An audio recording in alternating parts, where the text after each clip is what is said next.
I am Monica, 26 years old, and I work as a web designer, growing up in a small rural town with my grandparents, parents, and younger sister Linda. Life was far from fair. My sister, 7 years my junior, was the apple of everyone's eye. Her opinions were always prioritized, leaving me feeling neglected and unimportant. The favoritism was blatant. On Linda's birthdays, she received lavish gifts, while mine, close to Christmas, were combined into a single occasion, marked with practical gifts like books I had no interest in. When Linda started playing soccer, our parents were her biggest supporters, never missing a game or practice. In contrast, when I played my final tennis match in middle school, they were too busy driving Linda somewhere to attend. This pattern of disparity defined my childhood, fostering a growing sense of inadequacy and loneliness. Still, Linda wasn't blind to the injustice. She often stood up for me when our parents compared us harshly. "Monica is good at studying and teaching. She can do anything," she'd say. After my last tennis match, she even handed me a bouquet of flowers she had picked herself, whispering, "Good job." Our grandparents, too, tried to intervene on my behalf, reprimanding my parents for their behavior. But when my grandmother passed away, and soon after my grandfather, any buffer against my parents' criticism dissolved. Linda continued to support me for a while, but as my mother began targeting her with the same harshness, she eventually stopped. "If you're always going to side with your sister, you might as well stand outside too," my mother would sneer. To protect Linda, I told her to stop defending me. From then on, Linda focused on excelling in sports and academics, becoming the daughter my parents could proudly praise.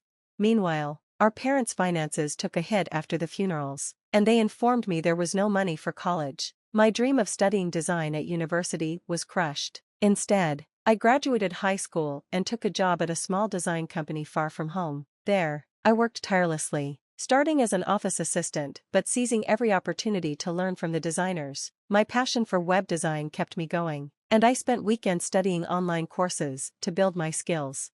3 years later, I was promoted to the design team, and 5 years after that, I became a full-fledged web designer, trusted with leading projects. During this time, I rarely returned home. Visiting only brought back the sting of my parents' disapproval, so I focused entirely on my career.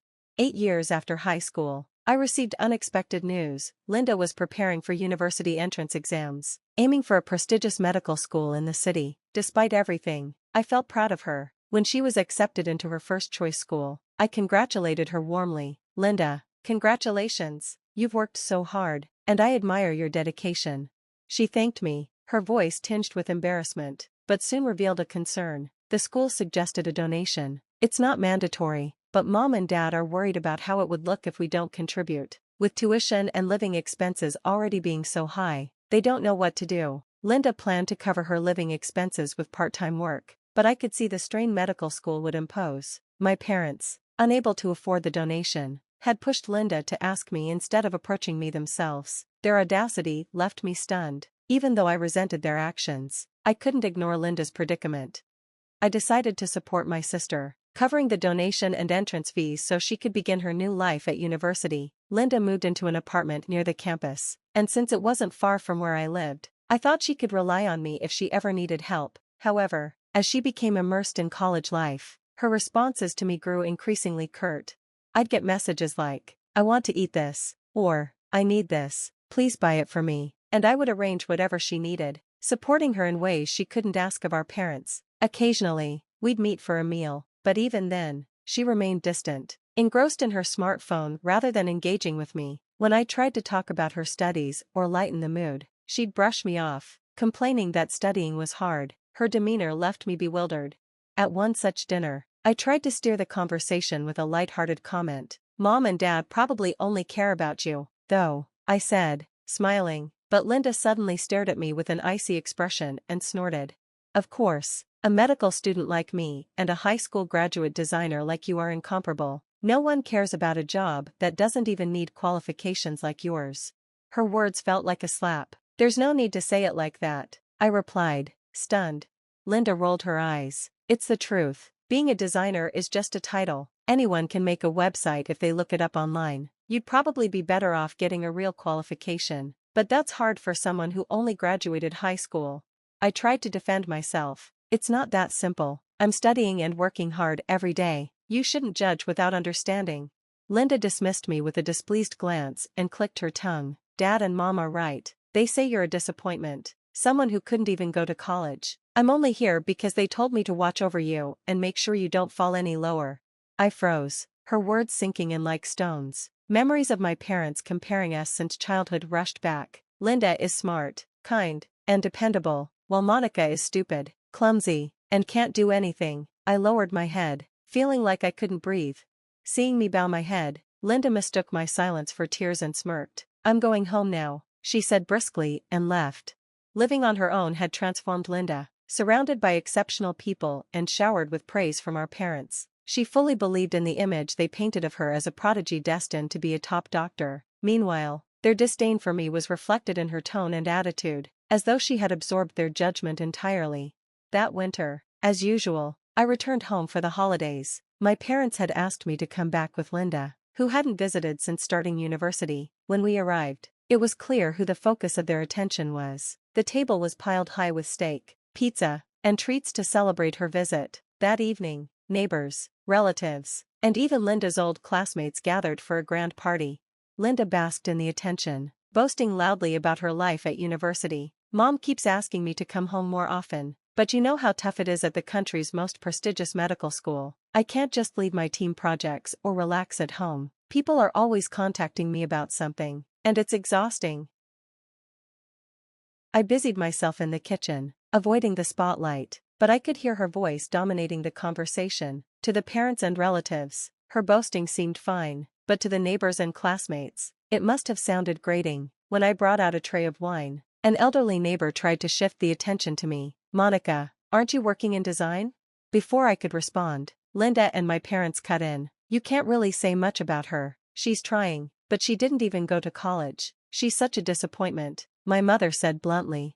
The room fell awkwardly silent. Many of those present hadn't gone to college themselves and were raising families or working hard, but they refrained from contradicting her. Only my parents and Linda seemed oblivious to the discomfort.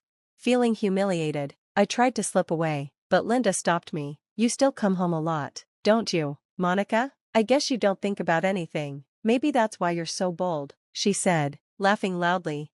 Our parents joined in, laughing as if it was all a joke. If you say that much, Linda, it'll hurt her feelings. Poor Monica, my father added mockingly.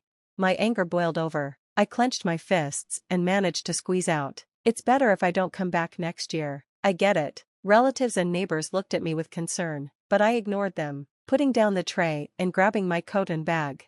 Linda smirked as I prepared to leave. I understand. Don't bother coming back again, she said with a wave, and my parents echoed her sentiment with casual indifference.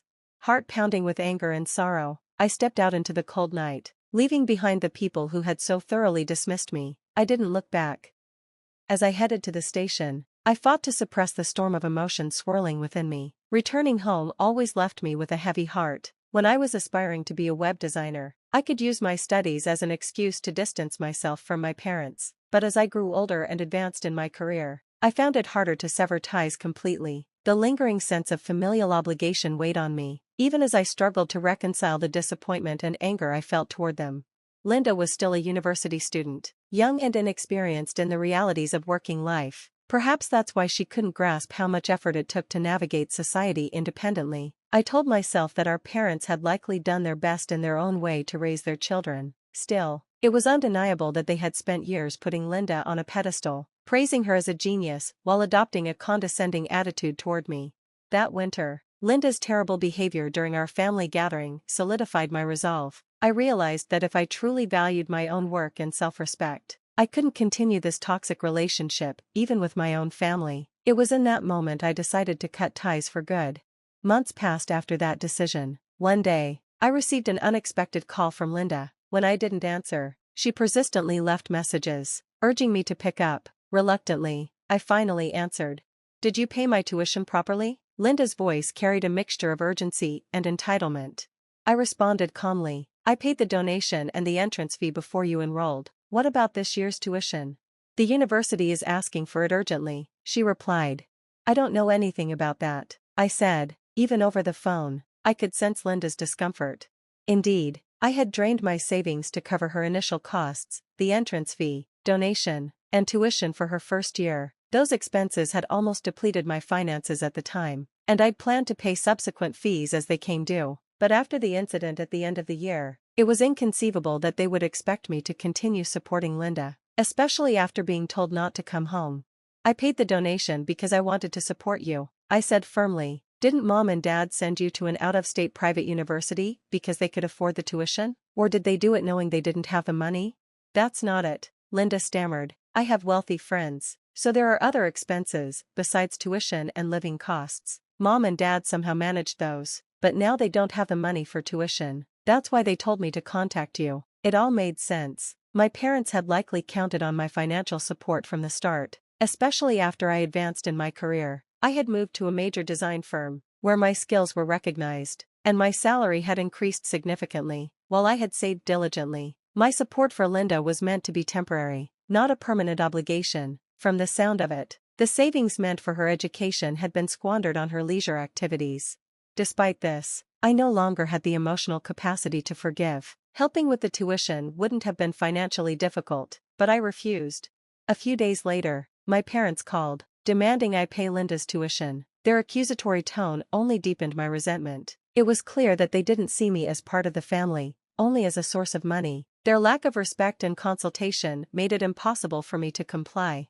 Linda began calling almost daily. Her messages were filled with self-centered pleas. Please pay the tuition. If you don't, I'll be expelled. Scholarships and part-time jobs aren't enough. It would be a waste if someone as promising as me had to leave school. I'll pay you back when I start working. Just help me. As family.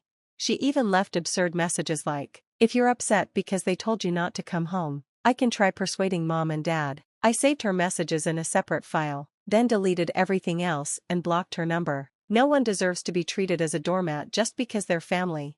After that, I completely cut off communication with them. A relative later told me that Linda managed to secure scholarships and loans to cover her second year's tuition. However, without financial support for living expenses, she had to work part-time. Balancing work with her studies proved too difficult, and she ended up failing several courses. Eventually, she dropped out of university altogether. With no other options, Linda returned to live with our parents, but with their finances drained, there was no money to consider transferring her to another school. She didn't seek work locally either. Instead, she became reclusive, spending her days immersed in video games and lashing out at night in fits of stress. A friend who lived nearby later told me that the sounds of family arguments could be heard regularly from their house. My parents, once so proud of Linda, seemed powerless to confront her.